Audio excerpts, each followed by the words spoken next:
Well, there's talk of a special session coming soon, and on that call, changes to our state's Freedom of Information Act. Here to discuss those possible changes is FOIA expert Professor Robert Steinbuch. Hi, Professor. Hey, Jenny, how are you? I'm doing well. Thank you for joining us. We have not seen that call. We do not know for certain that our Freedom of Information Act will be discussed, but we want to talk about that with you. Let's just discuss it. Our Freedom of Information Act is one of the best in the nation. Why, in your opinion, would we want to change that? Well, of course, in my opinion, we shouldn't change it. Well, to be clear, every legislative session, we have made changes to the Freedom of Information Act, and many of those changes are positive. They're small incremental changes.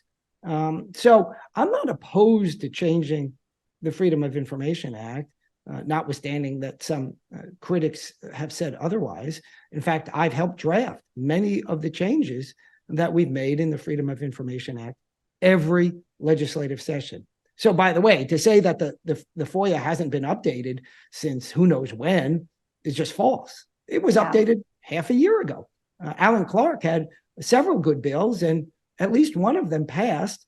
And in fact, if you look at my column in the Dem Gaz recently, I talked about that bill. And that bill, which is now law, says if you make a FOIA request of a government agency and they don't have any records, they've got to tell you, well, we don't have any records, instead of just not responding. They've got to tell you if you've contacted the wrong person in the agency, who the right person is, assuming, of course, they're in a position to know who the right person is. And if they are redacting, crossing out any portions of records, they've got to tell you pursuant to what provision in the FOIA they are redacting those records. By the way, an opinion shared by the Attorney General's office for years and years, and me in the treatise that I've written on the Arkansas Freedom of Information Act. So all very modest, positive changes. So I'm definitely not against changing the FOIA when the FOIA needs to be changed. I'm skeptical of changing the FOIA in a special session because it's something that should be done with care and deliberation. Special sessions, I believe, should be held when you have something with some more urgency. And I understand that the governor has announced already that she wants to cut taxes. And of course, money matters. And so I understand cutting taxes. And there's also nothing indeed terribly complicated about continuing the process that has been underway for years, even before the current administration came in, that is to cut income taxes. So there's no sort of philosophical debate or even practical debate to be had about that. I mean, will be those who oppose cutting taxes, but that discussion's been had. But when it comes to the FOIA, that's a different story. That's a different animal. Indeed, while the administration has announced that it wants to cut taxes in its special call, in the call for the special session, there has been no such announcement about the FOIA. But I've heard from enough sources that that's being contemplated. Whether they do it, I don't know. But I've heard from enough sources that that's being contemplated. And that does, frankly, concern me, because it would be ironic if it wasn't so tragic that changing a law on transparency is one of the two items on a call that we're not being transparent about, right? So there's a problem there. Well, what are you hearing? Tell us what you're hearing about that. I've heard three different variations. Okay.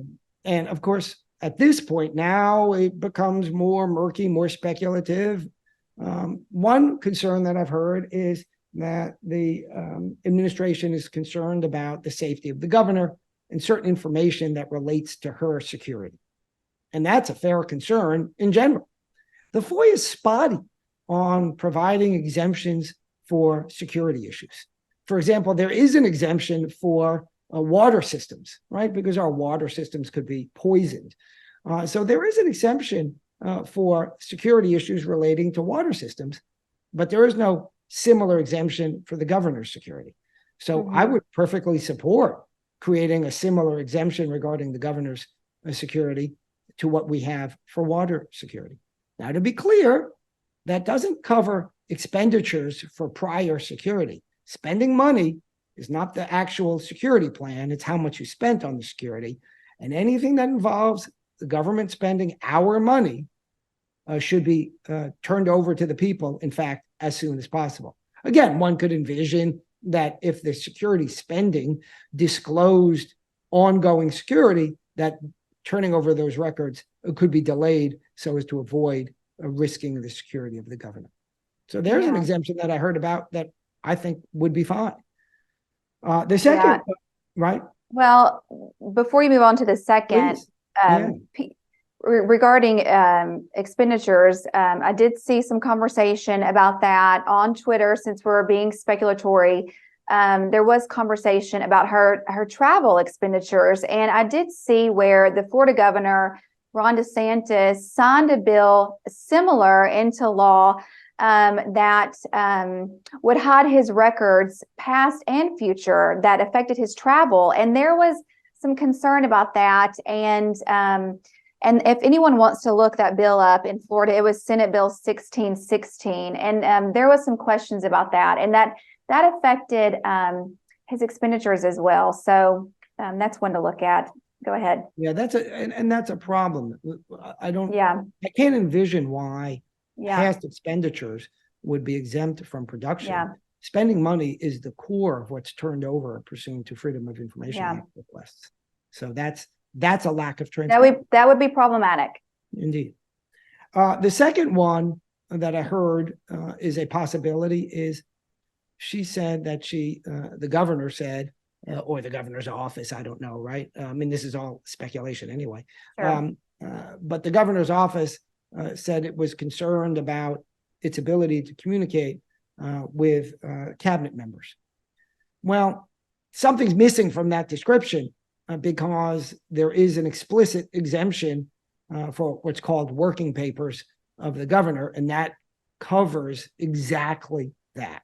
So that's simply covered already. But it does roll into the third possible exemption, and it might be cover or misunderstanding for what the third requested or possible exemption being sought might be. A lot of contingent statements here. And that is something that we actually saw in part of that bad bill that was introduced at the end of the last legislative session. And that's what's known as the deliberative process privilege. And that basically means that any agency within the government, when they are deciding to do something, don't need to reveal any of those records. And the problem with that, of course, is that we want to know, we the public, through the press or individually, and I straddle that, right? Because I have a foot in both camps, that, as do you, that we want to know when the government is doing something, when it's doing something. So that we can help influence those decisions. We don't want sort of decision making of government to be like sausage making. Don't ask what goes into it, just look at what comes out. That's not good for freedom, and that's not good for the people. And this deliberative process privilege exists in the federal FOIA, and it's why the federal FOIA, unlike our state FOIA, is largely considered a joke. And let me read you something from a very important group called the Reporters Committee for Freedom of the Press. It's an old group. It's a pro-transparency, pro-freedom of speech group. And here's what they write about this deliberative process privilege. The deliberative process privilege is widely considered to be one of the most abused bases for denying access to information. Among transparency advocates and members of the press, it's become known as the withhold it because you want to privilege, reflecting how government agencies have used it to dodge disclosing embarrassing or politically inconvenient records. Overuse of the deliberative process privilege has proven extraordinarily frustrating for reporters who rely on FOIA, the federal FOIA, for news gathering and increasingly find themselves disillusioned by improper use of exemptions, which, by the way, Ginny, happens all the time. And too often, when we see government actors testifying on the Hill about the FOIA, they say, oh, well, our intentions are only to do right and only to do good. Now, I'm not going to speak to any individual's intentions, but I can tell you, Nearly every day I'm contacted by someone who is confronted with a government agency not following the FOIA. I just got it yesterday. I had an email from a school, I don't know, it's not a school board, I think a school administrator, who said, we printed out these records and then we redacted the information, and now we're ready to turn over the records, but you got to pay for the printout of those records, even though you want yours electronically, because we had to print them out to redact it. No, simply no. And like, this is an old issue. However you redact, that's not on you. Excuse me, that's not on the requester. Right. That's on you. So even a simple notion, well established, is being, again, falsely invoked. Established that you can't do that is people are trying to invoke the opposite. So every day we see this. Let me go on reading this important quote from the Reporters Committee. Project on Government Oversight conducted an analysis in which they compared the same records obtained by different organizations using FOIA requests. The nonprofit found that in many instances, records acquired by one organization contained different levels of redaction than the same records acquired by another. In every instance cited by the analysis, Exemption 5, that is the deliberative process privilege, was invoked to redact information from one record's request, but not another. Right? Because when it's a grab bag, when it's a wish list, that's what you see agencies do. And they go on to say that this is essentially the hole that evaporates the federal FOIA. So if you want to castrate the state FOIA, you build in a deliberative process privilege. And that would be really, really unfortunate. Now, I don't know if that's what's being thought of, but I don't know it because so far the administration has not been transparent about, well, its idea on altering transparency law. So, like I say, a little bit ironic, to say the least. I'm very concerned. Yeah. So going back to our the legislative session earlier this year, we saw an idea, I think, of what some legislators would like to see happen with our FOIA. What would you say? I know at times, and with some of the bills, thankfully, that did not make its way through, charging citizens for FOIA requests, having certain materials exempt by that agency's attorney, that material withheld. What do you say to that? Would you, is that possible? Would we see that to come potentially? Well, as you point out, there was a rather poor bill that was introduced and failed in committee. That sought both of those things and much, much more. It was kind of an anti-transparency grab bag. And, the claim made at the time was, well, we've got to give up a little transparency for more efficiency. Well, of all the places to look for efficiency in government, cutting transparency is not that place, because government doesn't operate like a business. There's no financial sort of incentive to get things right. So the incentive to get things right is transparency, is the people and the press keeping an eye on wrongdoing. And so that bill sought, amongst other things, to allow government agencies to hire private contractors to do the work of the government agency, right? It's government agency responsibility to respond to the public.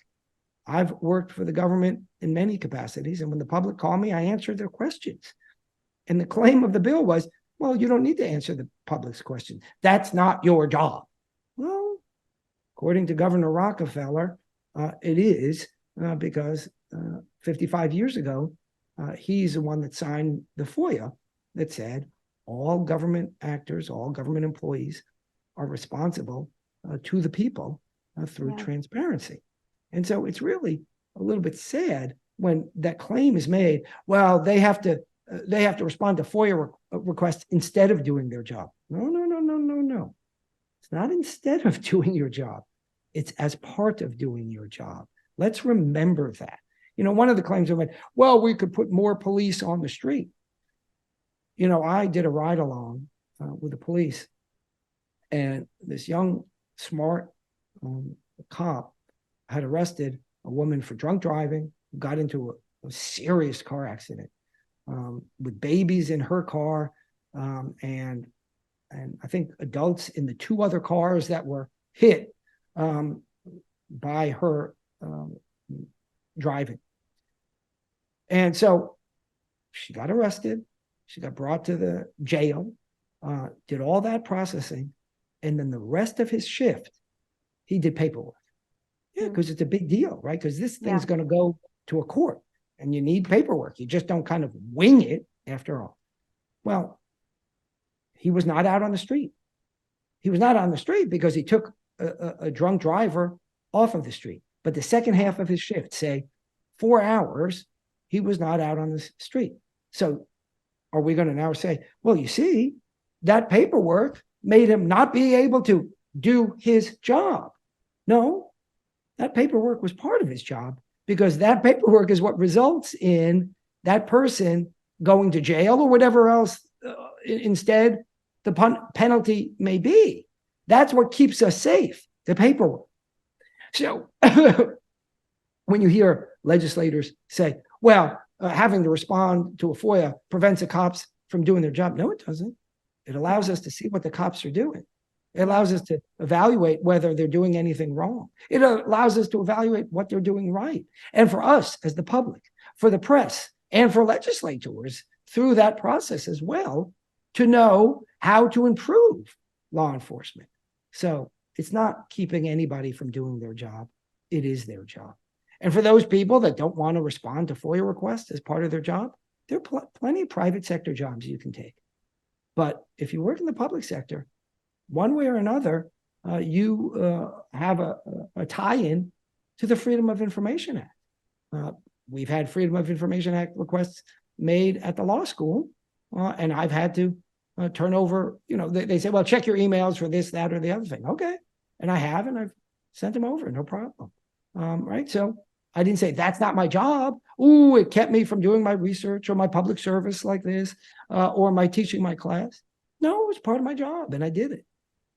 So I really, I'm trying to think of a more palatable word than the one that's in my mind, but I really don't take kindly to that claim. And it's an attempt to intimidate, really.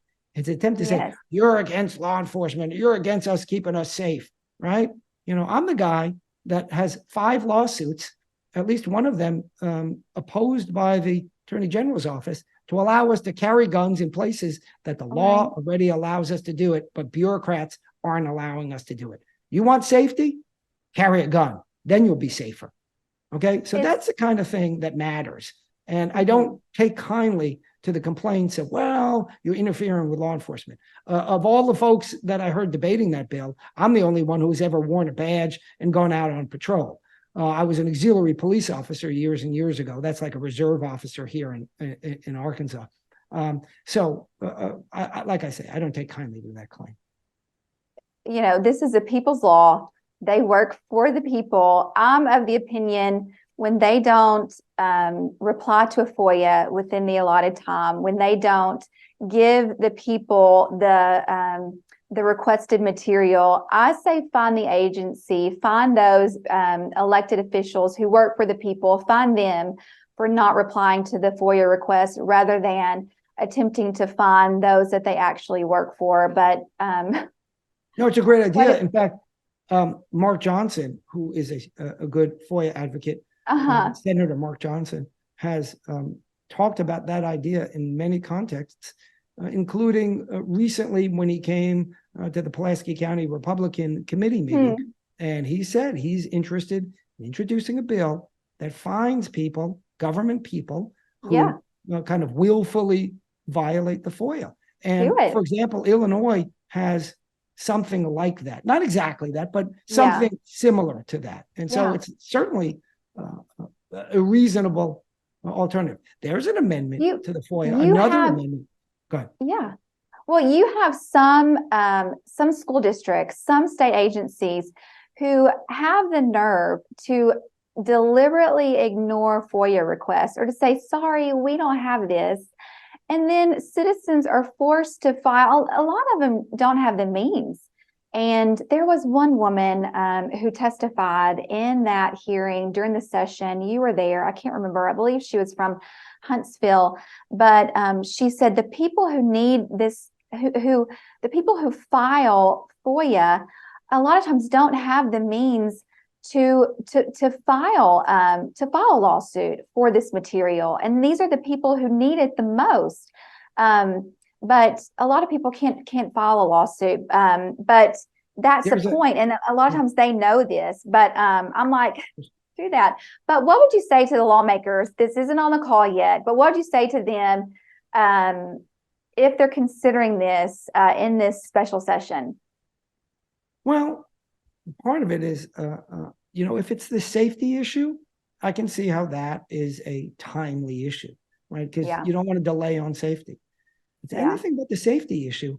Frankly, I don't see why this should be done in the special session. Special sessions are by design unusual, emergency, something that needs to happen right now. None of these other things, none of these other things are good ideas, but even if you are contemplating them, they certainly shouldn't happen in a special session. It just doesn't make any sense. And of course, it gives rise to the question, is it an attempt to steamroll? Again, since we don't know what it is, I'm not going to say that there is such an attempt, but I want to see what it is. I've heard, as I've mentioned, from numerous sources that are close to the administration, that the administration intends to offer something up. Well, let's hear it. What is it? All right. Well, once we hear it, if it's on there, we'd love to have you back as soon as we know. Of course, always happy to come back. All right. Thank you so much.